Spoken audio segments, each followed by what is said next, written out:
cho anh em.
Xin chào mọi người đã cùng quay trở lại với series chế tạo Ferrari 488 GTB của bọn mình. Thì ở những video lần trước các bạn đã được xem cái quá trình chế tạo cũng như là cái quá trình hoàn thiện chiếc xe lấy cảm hứng từ những chiếc Ferrari 488 GTB. Đấy, thì ngày hôm nay ấy, bọn mình sẽ mang chiếc siêu xe Ferrari này đi trải nghiệm thực tế ngoài đường để các bạn có thể đánh giá chi tiết hơn về cách vận hành cũng như là di chuyển, và cũng có thể để xem những phản ứng của mọi người xung quanh khi trực tiếp nhìn thấy chiếc siêu xe này của mình lăn bánh ngoài đường như thế nào. Và theo mình nghĩ ấy, cái video ngày hôm nay sẽ khá là thú vị. Let's go. Let's go, let's go, let's go.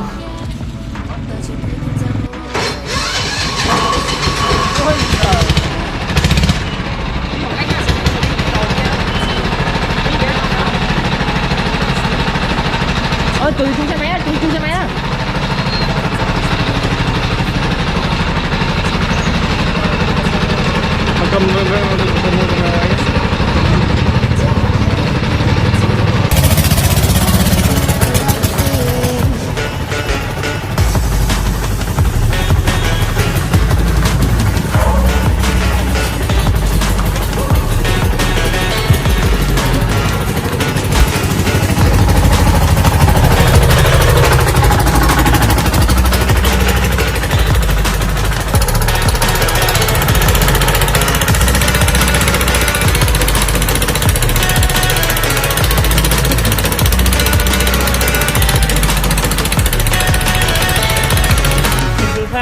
Anh tưởng dòng thể thao ở đâu cơ? À, được.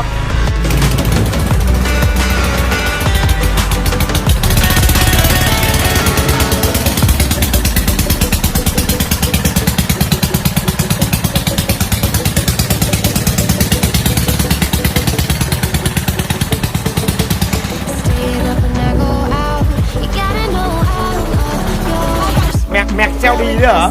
Lamborghini, Ferrari. À thế à? Vâng. Cố gắng chú xem kênh của chúng mày toàn Tây xem Việt Nam có thằng nào biết chéo đâu. Mình chắc rồi. Nói ra thì người ta lại bảo là chú là tinh tướng.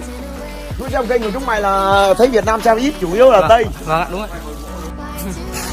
Thì không có cái gì nó khá đâu, hơi đẹp đấy. Vâng ạ. Mình rất cảm ơn nhá.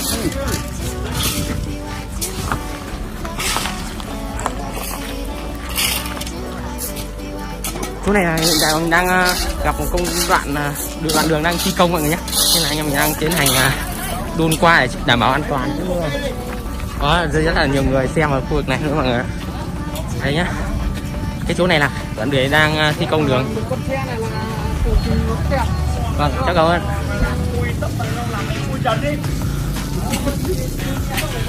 Tao hiểu chiêu xe không, mày làm mẹ mũi trần đi.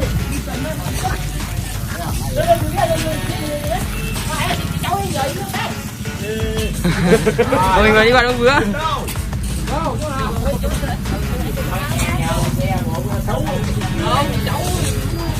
màu tí. Làm màu đi này. Xin cho mày. Vâng vâng, thử cái vâng.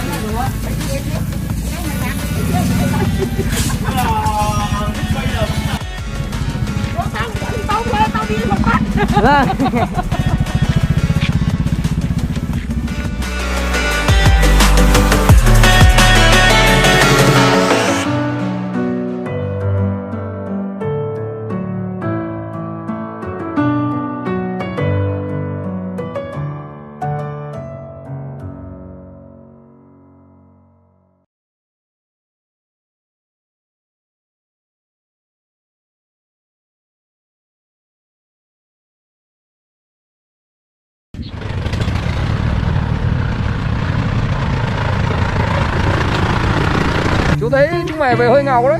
Nhưng mà máy là phải làm bé nổ bé thôi, máy nổ to. Chú đang bảo Cái xe này nổ máy to to chứ chú. chú muốn đi Hạ Long cái, chúng mày có chở chú Hạ Long nhá nó. Cố à.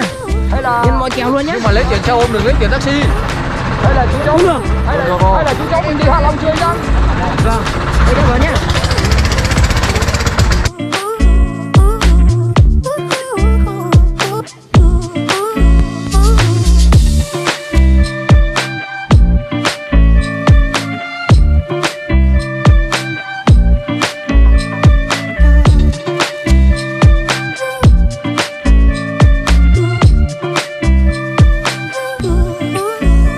Xe này như chú cảm nhận nó đẹp.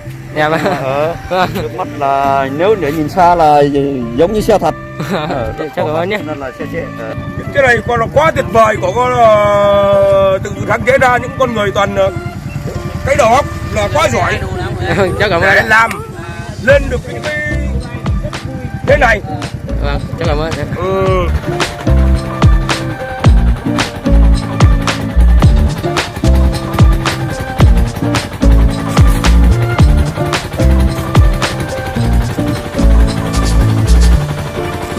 Vâng. Xe này được đấy nhỉ? Vâng ạ.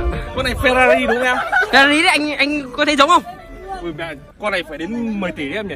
Em chế mà. Em chế á? Vâng, em chế đấy. Ui, chế mà đẳng cấp này á? Được đấy nhỉ? Con này có lái đâu em? Lái được chưa anh? Tí có khi anh đổi cái con kia anh lái thử tí nhỉ? Ồ, được đấy. Ui, Được đấy, uy tín đấy. con mô tô kia mình thích đấy anh ạ. Mày chú anh kìa. Ok anh. Đấy. Em chụp nào. 1, Được. 2, 3. Được. Ok. Anh nói mày con này với anh khoe hàng xóm anh thì oai luôn. Vậy anh chốt luôn à? Chốt luôn. Chốt luôn à? Con này anh chỉ ở Việt Nam có mỗi Tuấn Hưng nên bây giờ lại có thằng Tuấn em này nữa là được. À. Này làm con xe này được đấy. Bác thấy thế nào? Cho bác cảm nghĩ tí. Đẹp. Đẹp ạ. Vâng, cháu cảm ơn bác nha. Chúc bác sức khỏe.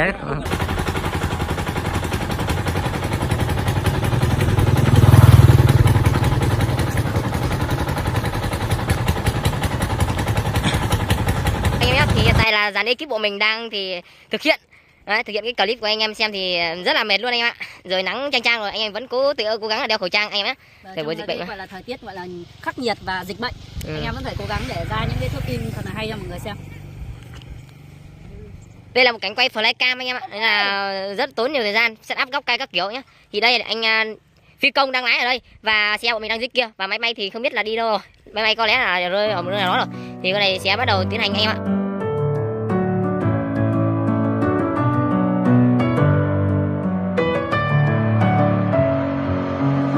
With my head again, you had your heart set on me, but these feels they come and go, and they come so easily.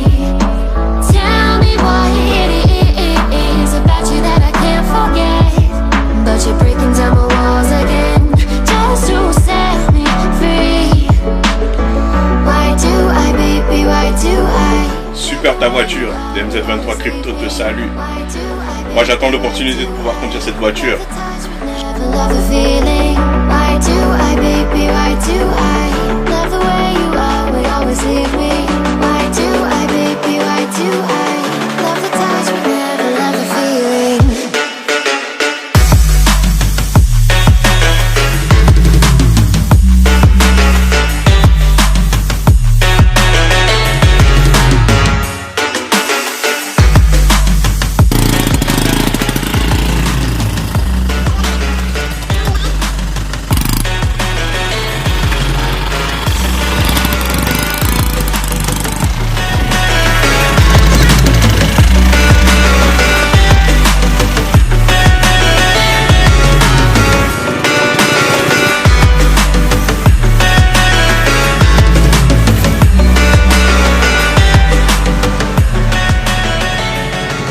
私は日本に住んでいるネットビーのフェラリーめちゃくちゃ面白いめちゃくちゃ素晴らしい Super ta voiture, DMZ23 Crypto te salue.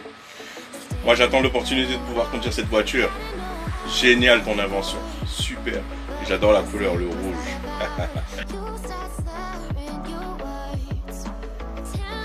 Who said man should be Italian before getting Ferrari? I'm so proud of your project, so proud of you. It's a fantastic car. Not only you're not Italian, but you have this kind of spirit allowing you to build a car from an Italian car. Not only a Ferrari, I already seen a Lamborghini on your channel. It's very interesting. Congratulations. هاي برو، مرحبا أخي نت تي في. أنا جدا معجب بعملك وجدا أحببته لأنه شيء جديد لم يعمله غيرك من قبل أن تقوم ببناء سيارة من أحدث سيارات العالم. Chào các bạn, mình là Huy Quỳnh Hoa, chuyên gia chỉnh sàn siêu cấp VIP Pro. Thì vừa qua mình có xem cái quá trình làm ra chiếc Ferrari của kênh YouTube Nhất TV. Thì mình cảm thấy đây là những bạn trẻ rất là giỏi để làm ra một chiếc xe, để đồ chế ra một chiếc xe với một cái kiểu dáng nó tao nhã như thế này kia, nó cân bằng về chi tiết và nó có cái độ cong hoàn hảo, rồi hình dạng giống y như chiếc Ferrari thật. Thì mình nghĩ đó là một cái việc làm rất là khó rồi. Chưa kể đến việc trong quá trình làm thì các bạn ấy phải cân đo từng chi tiết, làm khung sườn rồi ghế, để ghế làm sao để cho nó cân bằng cái chiếc xe nhất. Thì đây là một cái việc làm phải nói là cực kỳ khó.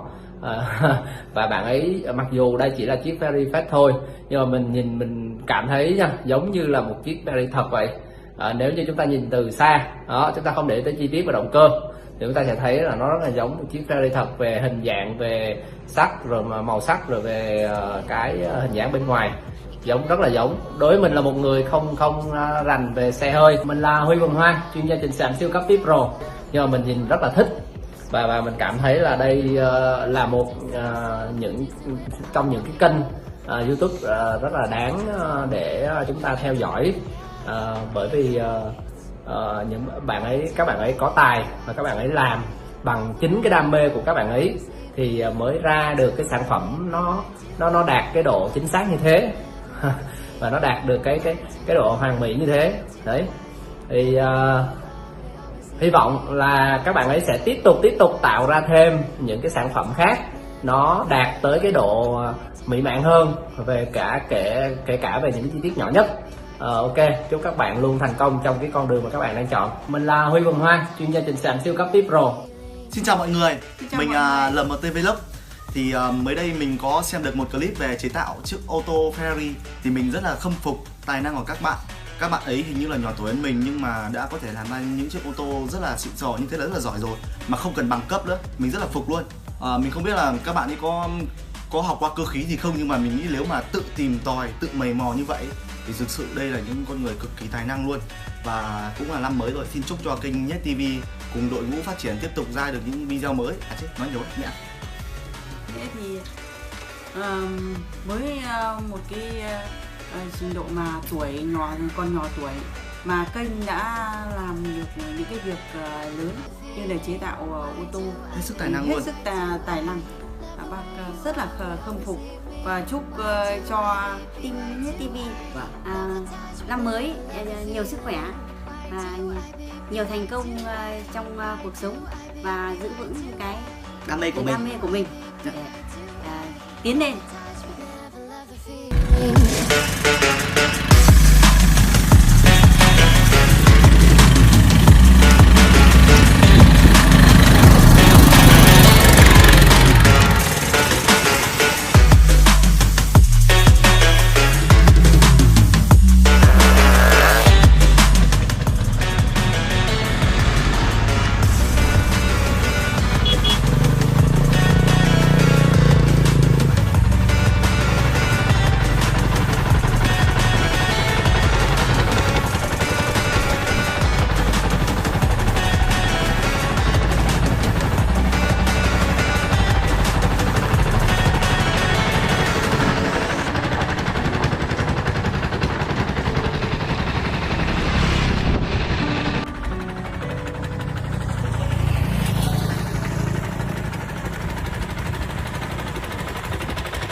Về nhá, về nhá.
Thì mọi người ơi, hiện tại là bọn mình vừa mới đi ngoài đường một đoạn nhé. Thì anh em mình đang gọi là chụp ảnh selfie.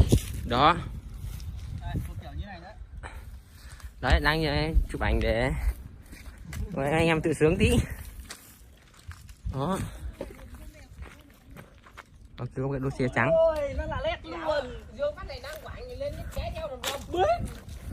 Đấy, ekip vẫn đang chờ những thanh niên sống ảo tí.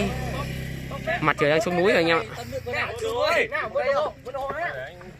Anh vẫn khá là mệt rồi. Nắng quá anh em ạ. Ngày hôm nay rất là nắng luôn. Rát rạt luôn, bởi vì là bình thường không sao nhưng mà hôm qua trời nó hơi lạnh. Hôm nay nó nắng luôn, nó nắng nó hành ấy, rất là khó chịu, nhưng mà vì cái MV của anh em nên là anh em đều cố gắng. Hy vọng mọi người ủng hộ anh em Sang nhá, anh em Nhất nhá. Đấy, khá là vất vả anh em ạ. Đấy, những cái thước phim này mới biết được độ vất vả của anh em ạ. Rồi lên hình bọn mình cho toàn những cảnh đẹp vào thôi. Đấy, còn đây mới là thực tế này. Đây là cái giờ đại lao của anh em. Đó, lại tiếp tục anh hùng. Mọi người thay phiên nhau chụp, ghi lại mấy bức ảnh kỷ niệm. Đó. Từ nãy giờ cũng chụp cho khá là nhiều người đi đường nữa rồi. Đó. Mình dự tính là sáng mai sẽ quay khu vực này lại chụp lấy vé. Chụp bạn đi gặp cách ly.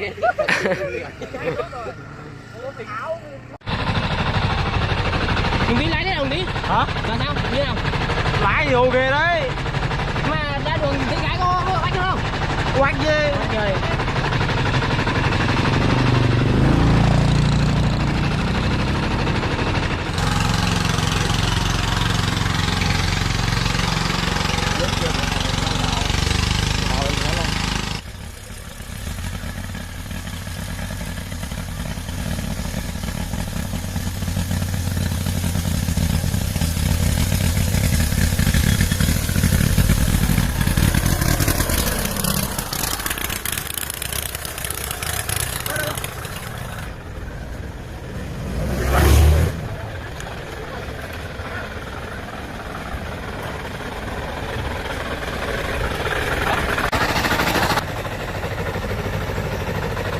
Cô có thấy nào của Hảo ơi?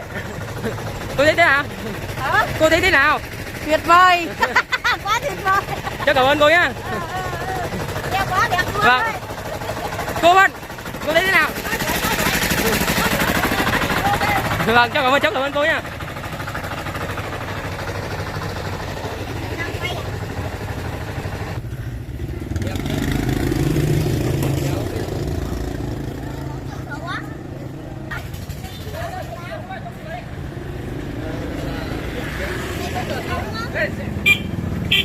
Em ơi, vào nhà anh ơi. Rồi.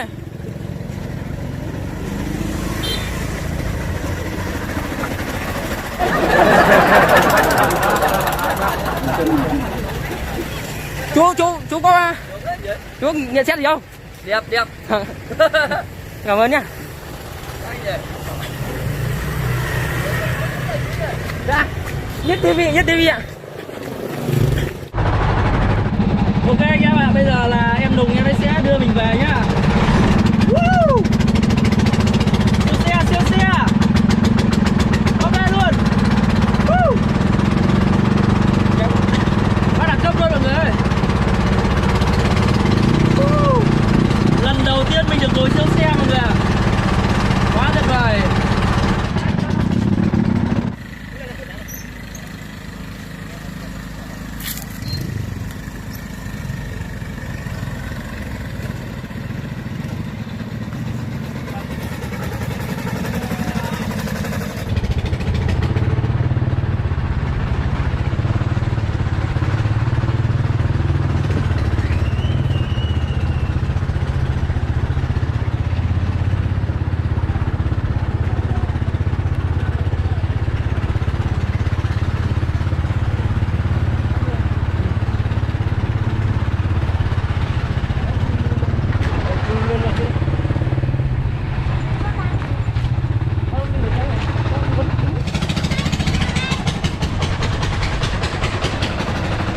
Đi vượt đây, đi vượt ra lùi đây cho em.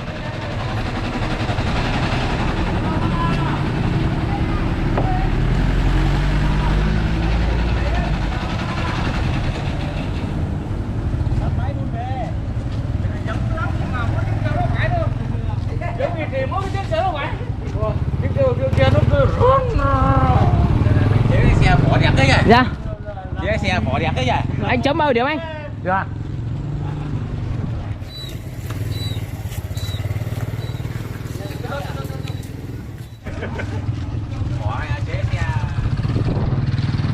Ủa xong à? Có chứ, có mà.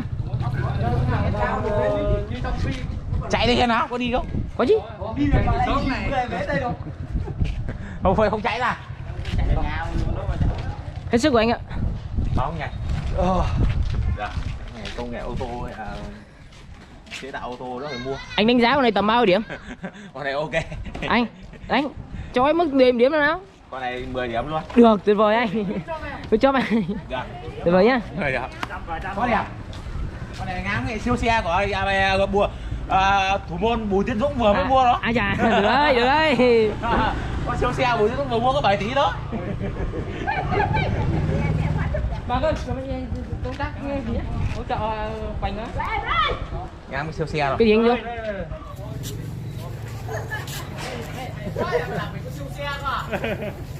Năm ô kỳ chi à?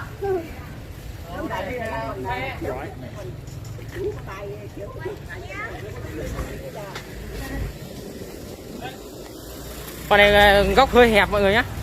Góc hơi hẹp nên anh em mình sẽ tiến hành đún vào cái dốc ngõ nhà mình này cho nó an toàn, và tại vì ở đây cũng đông người ấy, góc hơi hẹp đông người.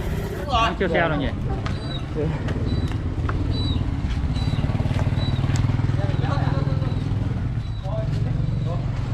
Lùi thẳng đây.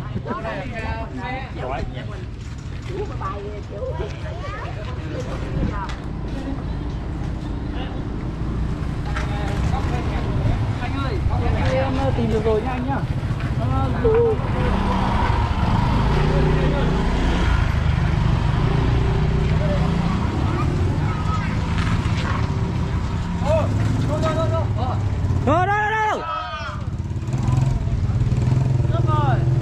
Thôi rồi, phá vừa mấy thanh niên phá tiêu về đảo rồi. Lùi đây. Xe nó bảo con này, xe này nó là vấn đề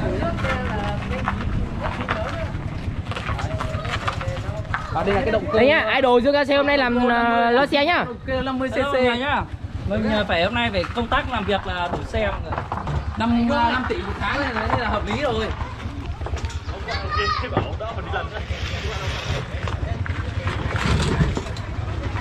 Động cơ full system luôn đây em nhá.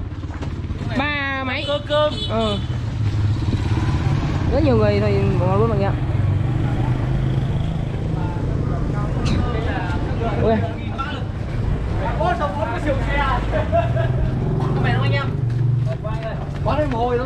cơm chưa ăn. Ôi lùi lại. Ôi bên này thì rất là rộng em ơi. Lùi lại nhá, lùi lại nhá. Lùi lại 2, 3. Đánh sao này đi thôi rồi. Không rồi băng rồi. Không. Chết dạ. Anh luận ạ. Siêu xe mà về mà siêu xe thật mà đi về là hỏng hết. Anh cũng nghĩ là thế. Đâu. Đánh em rồi. Đây đúng rồi. Rất là khó khăn.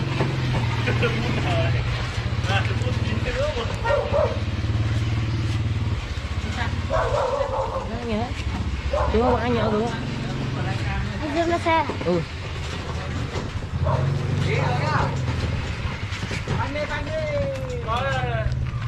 Anh Dương lên xe. Rồi. Em xem clip anh mà. Rồi phanh này. Thế thì cứ đăng ký đi nhá.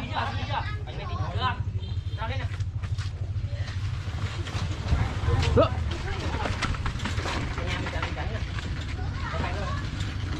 Không hề đơn giản.